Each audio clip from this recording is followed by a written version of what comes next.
ಮತ್ತೆ bullet train ಅನ್ನೋದು ಬೇರೆ ದೇಶದಲ್ಲಿ ನಾವು ಓದಿ ತಿಳ್ಕೊಬೇಕಾಯ್ತು. ಬುಲೆಟ್ ಟ್ರೈನ್ ಅನ್ನೋದು ಬೇರೆ ದೇಶದವರು ಮಾಡ್ತಾ ಇದ್ದಾರೆ, ಆಗಿರುತ್ತೆ ಈಗಿರುತ್ತೆ. ನಾವು ಹೋದಾಗ ಟೂರ್ ಹೋದಾಗ ವಿದೇಶಕ್ಕೆ ಪ್ರವಾಸ ಹೋದ್ರೆ ಒಂದ್ಸರಿ ಬುಲೆಟ್ ಟ್ರೈನ್ ಹತ್ತಾನಪ್ಪ ಅಂತ ಹೇಳಿ ಎಲ್ಲರಿಗೂ ಅದೊಂದು ಪಿಕ್ನಿಕ್ ಇತ್ತು. ಈಗ ನಮ್ ದೇಶದಲ್ಲೇ bullet train almost all 60% work complete ಆಗಿದೆ.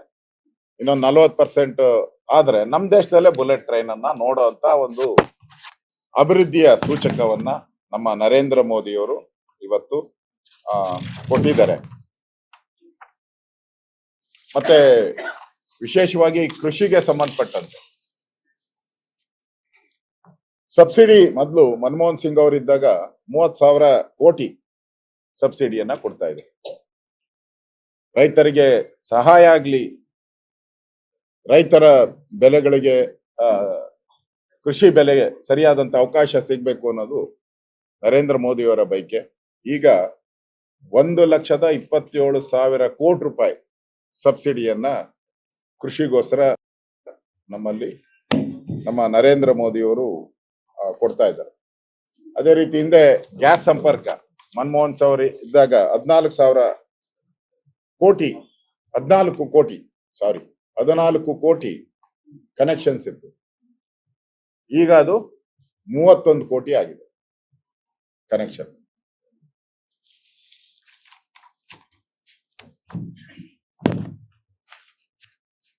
ಕಳೆದ 11 ವರ್ಷದಲ್ಲಿ 4 ಕೋಟಿ ಮನೆಗಳನ್ನ ನಿರ್ಮಾಣ ಕೇಂದ್ರ ಸರ್ಕಾರ ಮಾಡಿದೆ. 4 ಕೋಟಿ.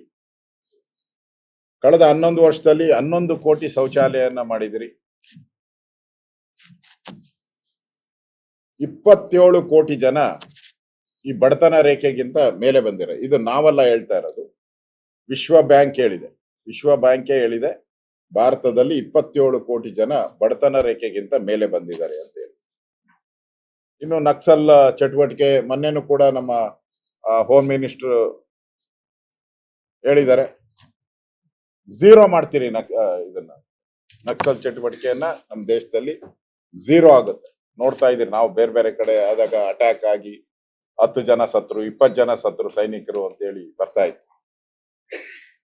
ಈಗ ಅದನ್ನ ಝೀರೋ ಮಾಡ್ತೀನಿ ಅಂತ ನಮ್ಮ ಹೋಮ್ ಮಿನಿಸ್ಟರ್ ಹೇಳಿದ್ದಾರೆ. ಮತ್ತೆ ಇದು ಕೂಡ ದೇಶದ ಅಭಿವೃದ್ಧಿಗೆ ಬಹಳ ಇಂಪಾರ್ಟೆಂಟ್. ನಕ್ಸಲ್ ಚಟುವಟಿಕೆನ ಆಗ್ತಾ ಇರೋದ್ರಿಂದ ಅಭಿವೃದ್ಧಿ ಕುಂಠಿತ ಆಗ್ತದೆ. ಕಾಂಗ್ರೆಸ್ ಅವರು ಯಾವತ್ತೂ ನಕ್ಸಲ್ ಅನ್ನ ಮಟ್ಟ ಹಾಕ್ತೀರಿ ಅಂತ ಹೇಳಲೇ ಇಲ್ಲ. ಅವ್ರನ್ನ ಕೆಲವು ಬಾರಿ ನಗರ ನಕ್ಸಲ್ರು ಅಂತ, ಯಾಕಂದ್ರೆ ಇವರೆಲ್ಲ ಸಪೋರ್ಟ್ ಇದ್ರು. ನಗರ ನಕ್ಸಲ್ರೆಲ್ಲ ಕಾಂಗ್ರೆಸ್ಗೆ ಬೆಂಬಲವಾಗಿದ್ರು. ಸೊ ಅದನ್ನ ಮಟ್ಟ ಹಾಕುವಂತ ಒಂದು ವ್ಯವಸ್ಥೆ ಇವತ್ತು ನಮ್ಮ ಗೃಹ ಸಚಿವರು ಅಮಿತ್ ಶಾ ಜಿ ಅವರು ಮಾಡ್ತಾ ಇದ್ದಾರೆ.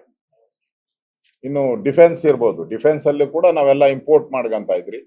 ಈಗ ಡಿಫೆನ್ಸ್ ಅಲ್ಲೂ ಕೂಡ ಮೊದಲು 600 ಕೋಟಿ ರಫ್ತು ಆಗ್ತಾ ಇತ್ತು. ಈಗ ಅದು 25,000 ಕೋಟಿಯಷ್ಟು ರಫ್ತನ್ನ ನಾವು ಇವತ್ತು ಮಾಡ್ತಾ ಇದ್ರಿ.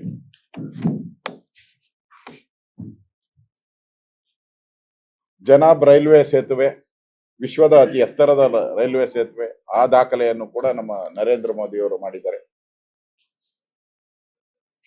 ಅಟಲ್ ಟನಲ್ ವಿಶ್ವದ ಅತಿ ದೊಡ್ಡ ಸುರಂಗ ಮಾರ್ಗ, ಅದು ಕೂಡ ನಮ್ಮ ನರೇಂದ್ರ ಮೋದಿಯವರ ಬಿಜೆಪಿಯ ಕಾಲದಲ್ಲಿ ಆಗಿರುವಂತದ್ದು. ಹುಬ್ಬಳ್ಳಿಯ ರೈಲ್ವೆ ಪ್ಲಾಟ್ಫಾರ್ಮ್ ವಿಶ್ವದ ಅತಿ ಉದ್ದದ ಪ್ಲಾಟ್ಫಾರ್ಮ್ ಅನ್ನು ಕೂಡ ನಾವು ಮಾಡಿದಿರಿ. ಹೀಗೆ ನರೇಂದ್ರ ಮೋದಿ ಅವರು ಇವತ್ತು ವಿಶ್ವ ನಾಯಕರಾಗಿದ್ದಾರೆ. ಭಾರತ ಇವತ್ತು ವಿಶ್ವದ ಸಾಲಿನಲ್ಲಿ ನಿಲ್ಲುವಂತ ಒಂದು ವ್ಯವಸ್ಥೆ, ಅಂದ್ರೆ ಯಾವುದೇ ಸಂದರ್ಭ ಬಂದಾಗ, ವಿಶ್ವದಲ್ಲಿ ಚರ್ಚೆಗಳು ಬಂದಾಗ ನಮ್ ದೇಶಕ್ಕೆ ಪ್ರಾಮುಖ್ಯತೆ ಇವತ್ತು ಸಿಗ್ತಾ ಇದೆ. ಮೊದಲು ಅದನ್ನ ಇರ್ಲಿಲ್ಲ. ಇವತ್ತು ಯಾವುದೇ ಪ್ರಪಂಚದ ಚರ್ಚೆಗಳು ಬಂದಾಗ, ಸಂದರ್ಭಗಳು ಬಂದಾಗ, ಯುದ್ಧಗಳು ಬಂದಾಗ ನಮ್ಮನ್ನ ಗಣನೆಗೆ ತೆಗೆದುಕೊಳ್ತಾ ಇಲ್ಲ.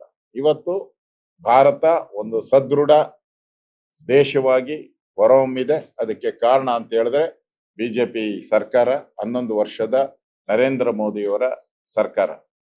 ಇವತ್ತು ಇಡೀ ದೇಶವನ್ನ ಮುನ್ನಡೆಸ್ತಾ ಇರ್ತಕ್ಕಂಥ ನರೇಂದ್ರ ಮೋದಿಯವರು ಎಲ್ಲ ಈಶಾನ್ಯ ರಾಜ್ಯಗಳಲ್ಲೂ ಅಷ್ಟೇ. ಈಶಾನ್ಯ ರಾಜ್ಯ ಅಂತ ಹೇಳಿದ್ರೆ ಅಭಿವೃದ್ಧಿನೇ ಇರ್ತಾ ಇರಲ್ಲ ಈಶಾನ್ಯ ರಾಜ್ಯಗಳಲ್ಲಿ. ಇವತ್ತು ಈಶಾನ್ಯ ರಾಜ್ಯಗಳಲ್ಲೂ ದೊಡ್ಡ ದೊಡ್ಡ ಅಭಿವೃದ್ಧಿ ಕಾರ್ಯಗಳನ್ನ ಮಾಡಿದ್ದಾರೆ.